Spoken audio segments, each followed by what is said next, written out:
오늘 우리는 이제 예전에 지난주에 4장을 통해서 느헤미야를 비롯해서 유대 공동체가 외부의 위협에 대해 어떻게 대처를 했는가를 잘 보았습니다.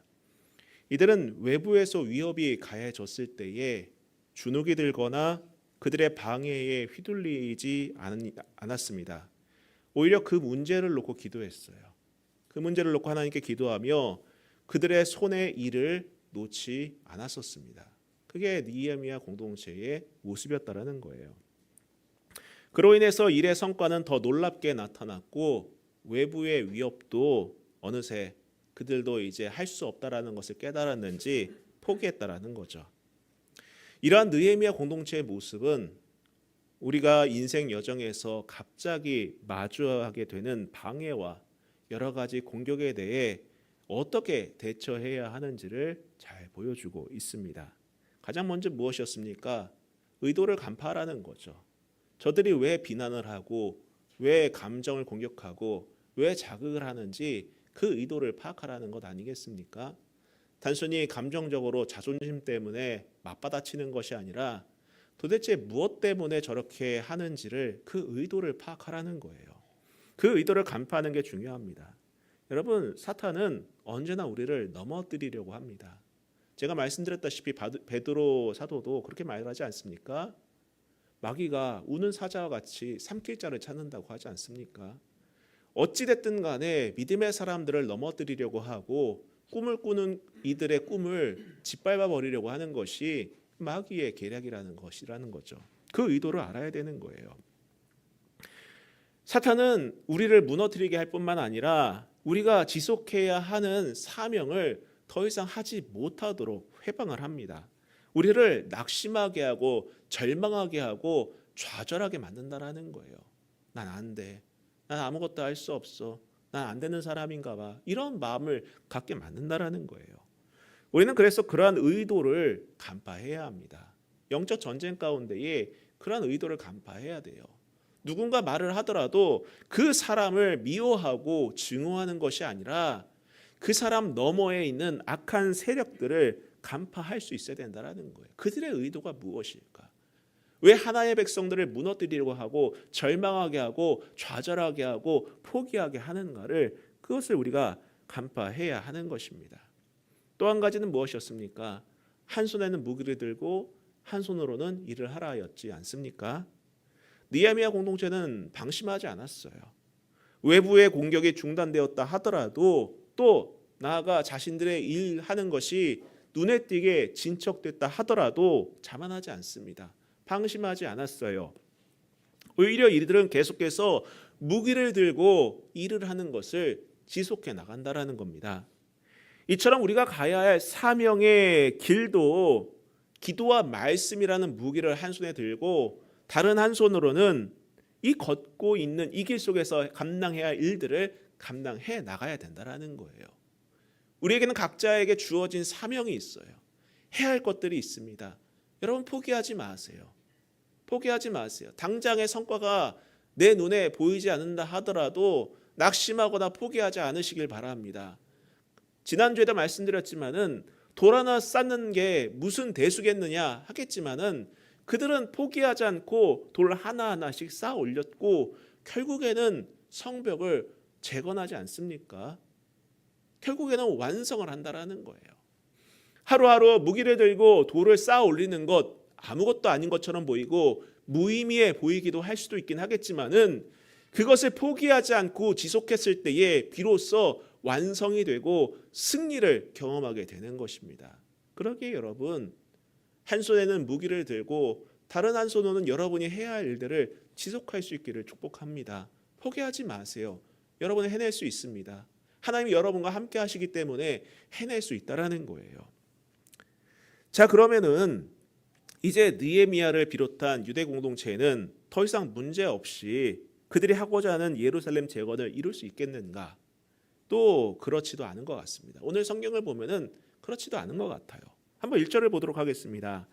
그때의 백성들이 그들의 아내와 함께 크게 부르짖어 그들의 형제인 유다 사람들을 원망하는데 여러분 오늘 말씀은 그때라는 단어로 시작을 합니다. 그때란 언제를 말합니까? 바로 외부에서 오는 방해와 공격들을 극복해낸 그 시점, 그들의 회방과 감정적인 자극들, 이러한 것들을 그들의 의도를 간파하고 한 손에는 무기를, 한 손에는 그들이 하는 일을 포기하지 않고 해서 모든 외부의 위협들을 다 이겨냈던 바로 그 시점을 말하는 거예요. 모두가 한 마음으로 산발락과 도비아가 행했던 협박과 방해들을 극복해내고 기도하며 일을 하고 일하면서 기도하던 바로 그때, 바로 그 시점에 오늘 성경을 보면 또 다른 문제가 터져버린 것입니다. 여러분 바닷가에 한번 서보신 적 있으시죠? 저마다 바닷가를 가보실 겁니다. 바닷가를 보면 무엇이 보입니까? 파도가 밀려옵니다. 그렇게 밀려온다라는 거예요. 근데 여러분 한번 보세요. 파도가 한번 밀려오고 다음에 안 오나요? 아니죠. 파도가 밀려왔다가 물러갑니다. 그래서 그 다음에 다시 또 다른 모양의 파도가 몰려온다라는 거예요. 그리고 또 그것을 반복한다라는 거죠. 우리가 겪는 문제도 이런 파도와 같습니다. 문제는 늘 찾아와요. 늘 찾아옵니다. 문제가 없을 수가 없어요. 문제 하나 해결했으면 이제 괜찮겠다 싶지만은 또 다른 문제가 내 앞에 놓인다라는 거죠. 저 사람만 없으면 괜찮을 텐데 아니에요. 또 다른 사람이 나를 힘들게 할 때가 있어요. 이 문제만 해결되면은 내가 괜찮을 것 같은데 아니에요. 또 다른 문제가 내게 찾아온다라는 겁니다. 그래서 문제 자체에 집중해 버리면은요, 사람은 매 순간 낙심의 연속이에요. 절망의 연속이고 남 탓의 연속이라는 것입니다.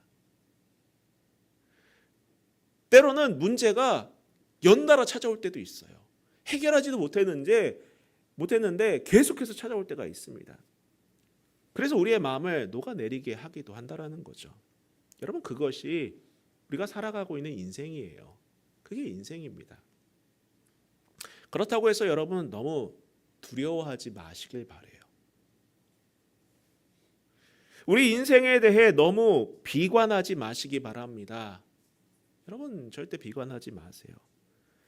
제가 말씀드리려는 것은 여러분 그렇다고 해서 우리가 모두 같은 문제에 있으니 체념하라 이런 뜻으로 말씀드리는 건 아닙니다. 또 문제가 계속 이어지는 것이 인생이니 그냥 받아들여라 라는 것을 말하려고 하는 것도 아니에요. 여러분 성경 전체, 특히 구약 성경을 보면은 한 가지 특징이 있습니다. 그것이 무엇인가 하면은 여러분 성경은 단순히 어떤 규율이나 법도만을 기록해 놓은 책이 아니라는 거예요.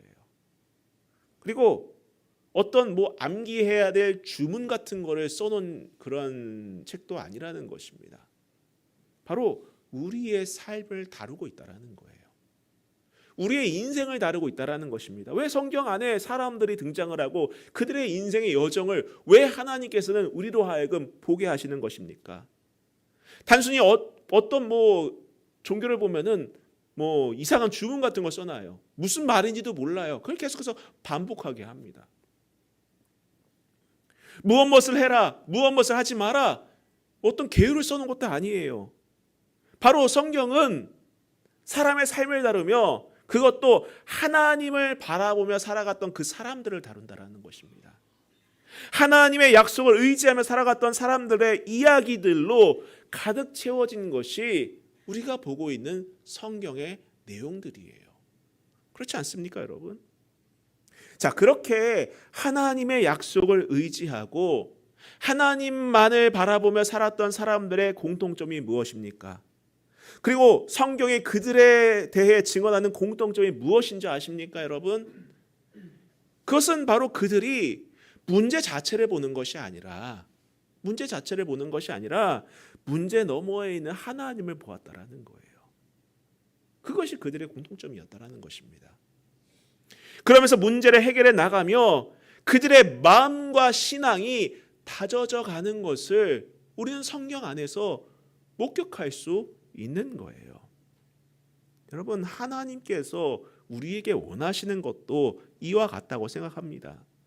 하나님은 우리가 문제 자체에 매몰되는 것이 아니라 성경에서 믿음의 사람들이 먼저 본을 보인 것과 같이 우리도 문제 너머에 계시는 그 하나님을 바라보시기를 원하신다라는 거예요.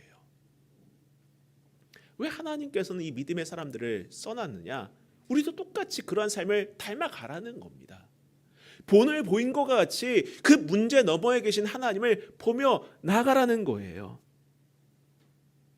그리고 하나님께서는 우리가 문제를 해결해가는 과정을 겪으면서 우리 안에 있는 믿음이 자라가고 성장하며 성숙해져 가는 것을 보고 계시다라는 것을 여러분 잊지 마시기를 바랍니다.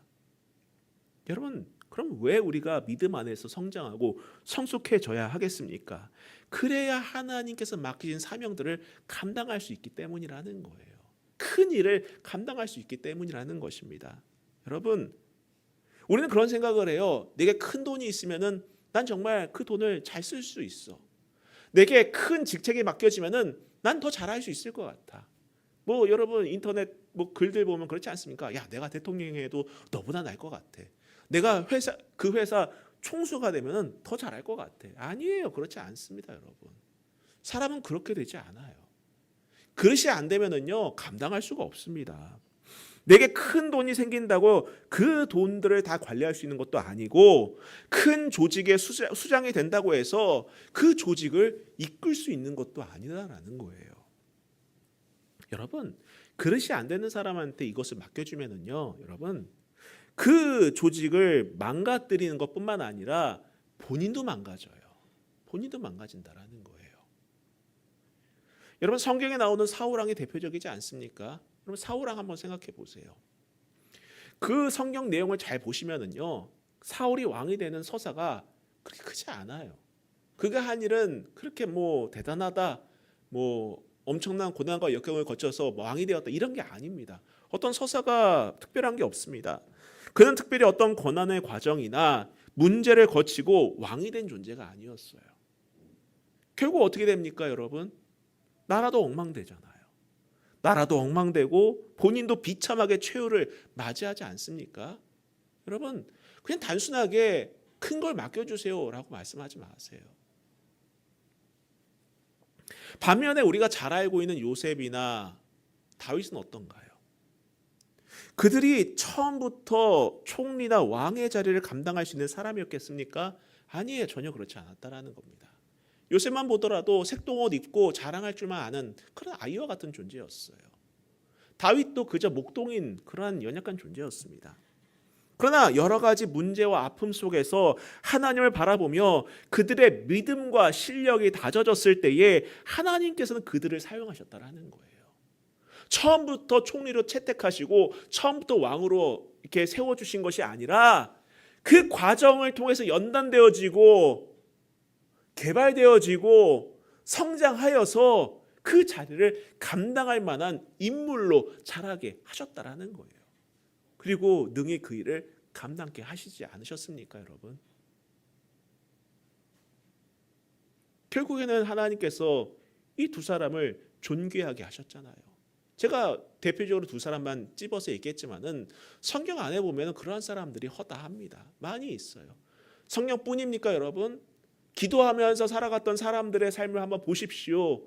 뭐 아브라함 링컨 같은 경우도 한번 보세요, 여러분. 여러분, 어려운 시기라는 것은 여러분 결코 나에게 해가 되는 시기가 아니라는 사실을 잊지 마시기를 바랍니다. 고난의 과정, 연단의 과정, 아픔의 과정을 견뎌낸 사람이 비로소 존귀하게 쓰임을 받는 거예요. 존귀하게 쓰임을 받는 거예요. 그래서 여러분, 문제가 있을 때는 문제 자체에 매몰되어서 괴로워하기보다는 그 문제 너머에 계시는 하나님을 바라보고 현재 내가 겪고 있는 문제를 통해 나의 믿음이 자라가고 성장하게 하는 그러한 기회로 삼아야 하는 거예요. 그런 결단할 수 있기를 부탁드립니다. 제가 20대 때에 CCC 대표로 계셨던 고 김준건 목사님, 제가 늘 소개했지만은 그분이 가장 외쳤던 것이 무엇입니까? 백문일답 아니겠어요? 100가지의 질문이 있다 하더라도 그 답은 오직 하나, 예수 그리스도다. 이것이 그분의 지론이었어요. 물론 그때 당시에는 그것이 어떤 의미인지 잘 몰랐습니다. 20대 때는 잘 몰랐어요. 그냥 예수 그리스도 외치면 되는 줄만 알았어요. 근데 나이가 들고 목회를 하다 보니까는 그 뜻이 무엇인지에 대해서 알게 되었다라는 거예요. 예수 그리스도가 답인 이유가 무엇입니까? 결국 문제 너머에 계시는 예수님을 바라보라는 거예요. 문제 너머에 계시는 그 하나님을 바라보면서 나아가라는 것입니다. 그래서 답이 예수 그리스도라는 거예요. 자, 그러면은 이들의 문제는 어떤 것이었는가? 자, 2절부터 한번 보시기 바랍니다. 어떤 사람은 말하기를 우리와 우리 자녀가 많으니 양식을 얻어 먹고 살아야 하겠다 하고, 어떤 사람은 말하기를 우리가 밭과 포도원과 집이라도 저당 잡히고 이 흉년에 곡식을 얻자 하고, 어떤 사람은 말하기를 우리는 밭과 포도원으로 돈을 빚내서 왕에게 세금을 바쳤도다. 우리 육체도 우리 형제의 육체와 같고 우리 자녀도 그들의 자녀와 같거늘 이제 우리 자녀를 종으로 파는도다. 우리 딸 중에 벌써 종된 자가 있고 우리의 밭과 포도원이 이미 남의 것이 되었으나 우리에게는 아무런 힘이 없도다 하더라. 여러분, 이들이 처한 문제가 무엇입니까? 가장 먼저 이들은 지금 식량난을 겪고 있었어요. 분명 이들은 식량이 필요했습니다. 필요했는데 딸린 식구도 있었죠. 첫 자식도 있었겠죠. 그러나 정작 일하고 있는 당사자들도 굶주리고 있었다라는 거예요. 문제는 이들이 게을러서가 아니라 뭡니까? 성벽을 재건하는 상황이었고 또 상황도 여건이 좋지 않았었어요. 당연히 누군가가 수확을 해야 돼 수확할 수도 없고 돈벌이가 있는 것도 아니고. 그래서 결국엔 어떻게 합니까? 먹고 살기 위해서 가지고 있는 것을 팔기 시작하는 거예요. 팔다 못해 자기의 자녀들조차 어떻게 합니까? 노예로 보내기 시작했다라는 것입니다. 이게 말이 되냐라는 거예요. 이런 악순환이 결국에는 공동체의 위기를 불러온 것이죠. 이 문제를 지혜롭게 처리하지 않으면요, 내부 갈등과 분열로 공동체는 분명 큰 위기에 놓이게 될 것이 자명하다라는 겁니다. 여러분, 성벽을 아무리 높이 쌓으면 뭐 합니까? 예? 그렇죠? 성벽을 아무리 높이 쌓으면 뭐 합니까? 아무리 외부의 방해와 위협에 기도와 말씀으로 잘 방비하면 뭐 합니까? 내부가 무너지면은 다 허사한 거예요. 그렇지 않습니까? 안이 무너져 버리면 다 허사예요. 겉은 아무리 번들을 하지만은 속이 무너져 버리면 그게 무슨 소용이 있겠습니까? 아무리 성벽을 높이 쌓고 바깥에서 견고해 보이는 성이다 할지라도 그 안에 있는 사람들이 분열되고 그 안에 사람들이 엉망이 되어버리면은 아무 소용이 없는 거예요. 여러분, 사실 그렇잖아요. 우리 가정이 그렇지 않습니까, 여러분? 외부에서 아무리 좋게 보이고 뭐 그럴듯하게 보여도 그 가족이 분열되면은 아무런 의미가 없는 거예요. 교회도 어떻습니까? 아무리 건물을 좋게 올리고 사람 많아 보여도 여러분, 그 교회 안에서 싸움이 일어나고 분열이 되고 서로 갈등이 일어난다면 그게 교회라고 할 수 있겠습니까, 여러분? 그것만큼 하나님 영광 가리우는 일도 없을 거예요. 여러분, 겉모습에 치중하는 것이 아니라 우리 내면, 겉으로 어떻게 드러낼 것을 추진할 것이 아니라 우리 안에 있는 공동체, 과연 이것을 우리가 어떻게 할 것인가, 이 문제에 대해서 우리가 어떻게 바라봐야 될 것인가에 대해서 집중해 볼 필요가 있다라는 거예요. 자, 그럼 과연 느헤미야는 이 문제를 어떻게 해결합니까? 6절부터 한번 보시기 바랍니다. 내가 백성의 부르짖음과 이런 말을 듣고 크게 노하였으나 깊이 생각하고 귀족들과 민장들을 꾸짖어 그들에게 이르기를 너희가 각기 형제에게 높은 이자를 취하는도다 하고 대회를 열고 그들을 쳐서 그들에게 이르기를 우리는 이방인의 손에 팔린 우리 형제 유다 사람들을 우리의 힘을 다하여 도로 찾았거늘 너희는 너희 형제를 팔고자 하느냐 더구나 우리의 손에 팔리게 하겠느냐 하매 그들이 잠잠하여 말이 없기로 내가 또 이르기를 너희의 소행이 좋지 못하도다. 우리의 대적 이방 사람의 비방을 생각하고 우리 하나님을 경외하는 가운데 행할 것이 아니냐. 나와 내 형제와 종자들도 역시 돈과 양식을 백성에 구워 주었거니와 우리가 그 이자 받기를 그치자. 그런즉 너희는 그들에게 오늘이라도 그들의 밭과 포도원과 감람원과 집이며 너희가 구워준 돈이나 양식이나 새 포도주나 기름의 100분의 1을 돌려보내라 하였더니 백성의 부르짖음을 들은 느헤미야는 분노합니다. 성벽이 올라가는 동안, 성벽이 쌓아가는 동안 그래요. 눈으로 보이는 성과는 그럴듯해 보였어요. 그런데 백성의 마음을 갈라놓는 마음의 장벽도 같이 올라가고 있었다라는 거예요. 겉은 그럴싸해 보이고 휘황찬란해 보이고 그래 좋은 성과가 일어나고 있어라고 하는데 그 안에 사람들도 같이 그 마음의 장벽이 갈라지고 있었던 거예요. 서로 담을 쌓고 있었던 것입니다. 느헤미야와 동료들은 바벨론에서 유대 유배 중이었던 사람들을 해방시키고 또 본국으로 돌아오게 하고 돌아와서 함께 공동체를 건설하고자 애를 쓰고 있었는데 지도자들은 오히려 돌아온 사람들을 다시 자기 종으로 삼고 학대하고 착취하고 있었다라는 거예요. 여러분, 이것은 하나님을 경외하면은 상상할 수 없는 일이 아니겠습니까? 그리고 이러한 현실은 외부로 알려지면은요, 대적들의 비웃음을 살 만한 정말 부끄러운 행동들이었다라는 겁니다. 여러분, 하나님의 공동체를 재건한다고 하는데 자기들과 똑같은, 세상 사람들과 똑같은 행태를 보이면 당연히 비웃음거리가 될 수밖에 없는 거예요. 오늘날 기독교가 세상에 손가락질 받는 이유도 이런 맥락이지 않을까 싶어요.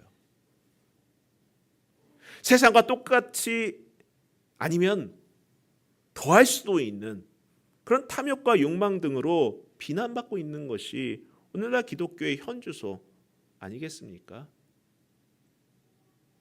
우리의 삶을 말씀으로 세워나가고 믿음으로 세워나가야 하는데 그것보다 더 욕심을 내요. 탐욕을 부려요. 그럼 누가 신앙을 진정성을 갖고 믿어주겠습니까? 겉으로는 예수를 표방하고 믿음을 표방한다 하면서 자신의 정치적인 입지나 금전적인 이익을 위해서 예수를 팔아넘긴다면은 그 옛날 가룟 유다와 무슨 차이가 있겠냐라는 거예요. 이런 상황에서 느헤미야의 분노는 당연한 겁니다. 당연한 거예요. 그런데 여러분, 놀라운 점은 그는 분노만 하지 않습니다. 그는 분노만 하지 않고 격노만 하지 않아요. 또 입술로만 회개하는 것이 아닙니다. 행동이 뒤따르는 결단을 동반하고 있다라는 거예요. 그래요, 느헤미야는 기득권에 갇히지 않았습니다. 자신이 갖고 있는 그 권리에 심취해 있지 않았다라는 거예요. 자기의 이익에 매몰되지 않았습니다. 그 예로 이제 이자 받기를 그치고 받은 이자를 돌려주자라고 제안을 합니다. 그리고 이 일에 솔선수범하여서 나부터 하겠습니다라고 제안을 합니다.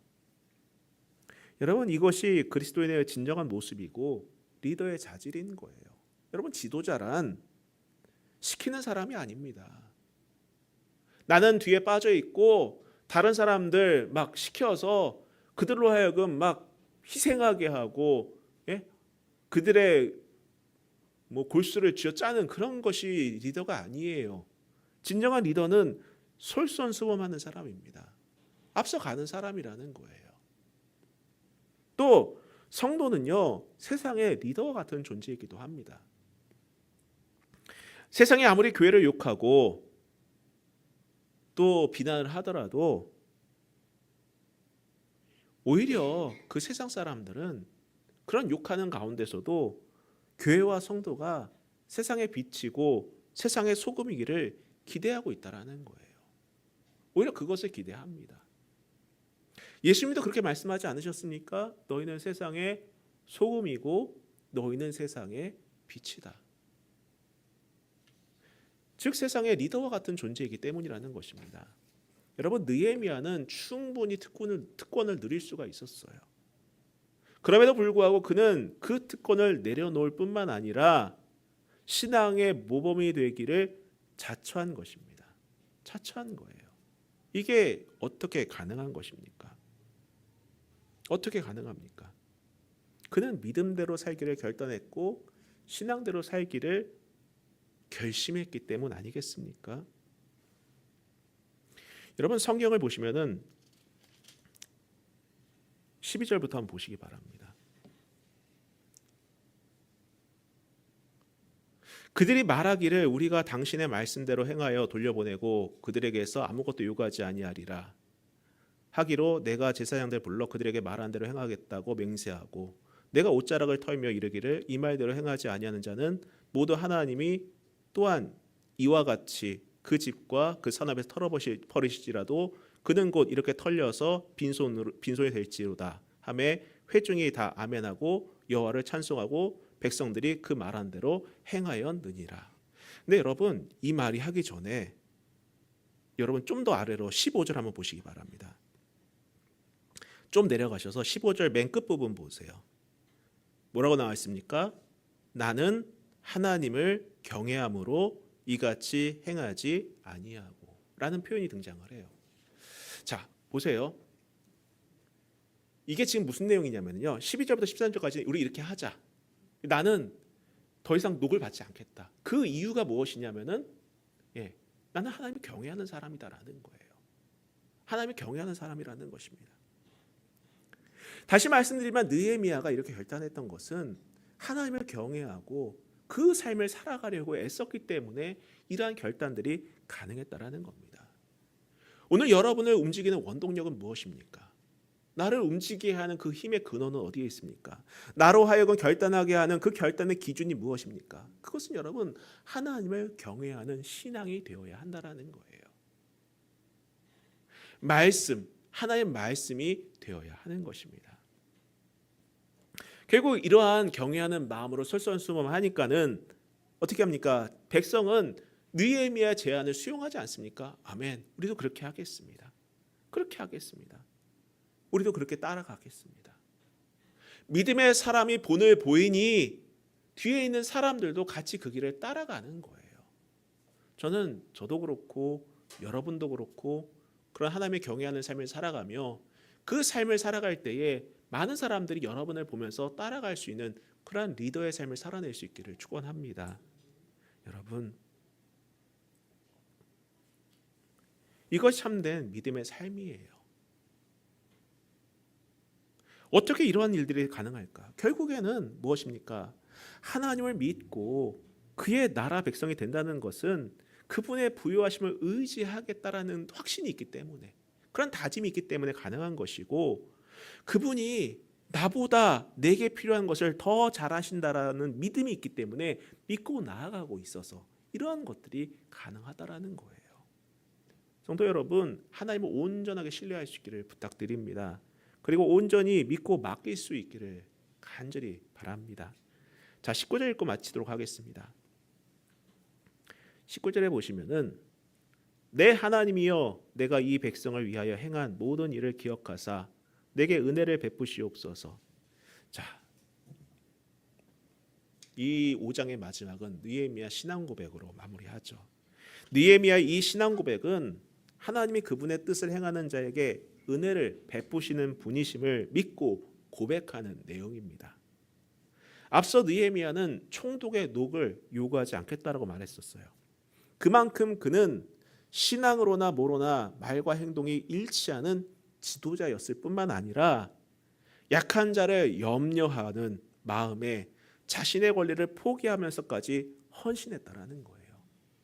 무엇 때문입니까? 그의 관심은 오로지 하나님 백성의 회복이고 재건이었지 자기의 아성을 쌓는 일이 아니었기 때문이었습니다. 성도 여러분, 오늘날 우리는 무엇을 세상에 쌓아가고 있습니까? 나를 쌓아가고 있나요? 나를 높여가고 있나요? 사람들이 나를 어떻게 볼지 거기에 관심을 기울이면서 내 겉모습에 치중하고 그것을 쌓아 올리고 있습니까? 무엇을 움켜쥐고 권리를 행사하려고 하고 있습니까? 여러분 하나님을 높이는 삶, 그분께 맡기는 삶을 결단할 수 있기를 부탁드립니다. 그러면 그분께서 우리를 기억하시고 친히 높여주십니다.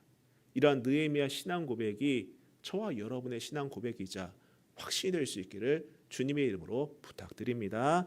우리 찬양하고 기도하도록 하겠습니다.